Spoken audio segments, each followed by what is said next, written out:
হ্যাঁ গেস্ট, আসসালামু আলাইকুম। সবাই কেমন আছেন? আশা করি অনেক ভালো আছেন। আলহামদুলিল্লাহ, আপনার দয়ায় আমি অনেক ভালো আছি।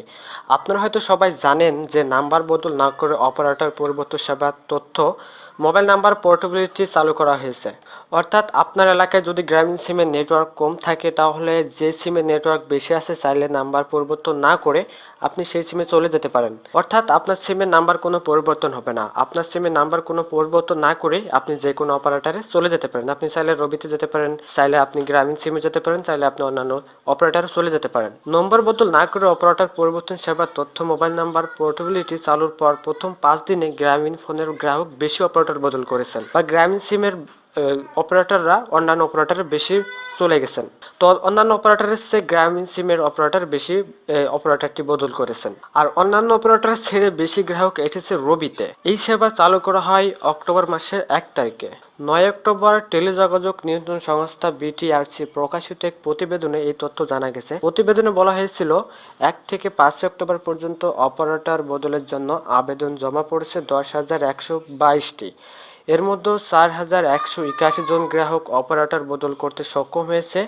আর কারিগরি ত্রুটির অন্যান্য কারণে আবেদন বাতিল করা হয়েছে 5,862 জনের। জানা গেছে গ্রামীণ ফোনের 4,616 জন গ্রাহক অপারেটর বদলের জন্য আবেদন করেন, এবং গ্রামীণ ফোন থেকে সবচেয়ে বেশি গ্রাহক রবিতে যাওয়ার জন্য আবেদন করেছেন। অর্থাৎ গ্রামীণ থেকে সবচেয়ে বেশি লোক, অর্থাৎ গ্রামীণের অপারেটর ছেড়ে রবি অপারেটরে বেশি লোক যাওয়ার জন্য আবেদন করেছেন। গ্রামীণফোন থেকে বাংলালিংকে আবেদন করেছেন 1,241 জন, আর টেলিটকে আবেদন করেছেন 709 জন গ্রাহক অপারেটর বদলের জন্য আবেদন করেছেন। রবির কাছে 5 দিনে আবেদন এসেছে 5,891 জনের। এর মধ্যে সফল হয়েছে 2,341 জন, আর 3,550 জনের আবেদন বাতিল করা হয়েছে এই মুহূর্তে।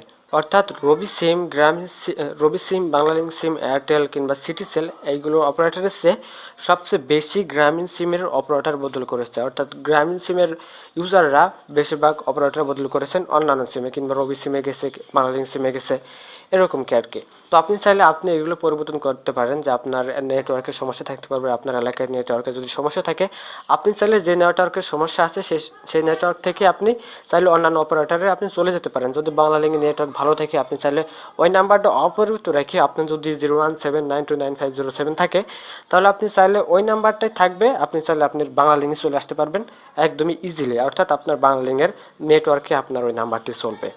তো আজকের ভিডিওটাটুকু, যদি ভিডিওটি ভালো লাগে অবশ্যই ভিডিওতে একটা লাইক করবেন। তো ভিডিওটি কেমন হয়েছে আপনার মতামত জানিয়ে আমাদের কমেন্ট বক্সে একটু কমেন্ট করে দিন, এবং আমাদের চ্যানেলটা সাবস্ক্রাইব করে পাশে থাকা বেল আইকনটি বাজিয়ে দিবেন, যাতে পরবর্তী ভিডিও আপলোড করলে সাথে সাথে আপনাদের নোটিফিকেশন চলে যায়। এতক্ষণে সাথে থাকার জন্য ধন্যবাদ। সবাই ভালো থাকবেন, সুস্থ থাকবেন। খুদা হাফেজ।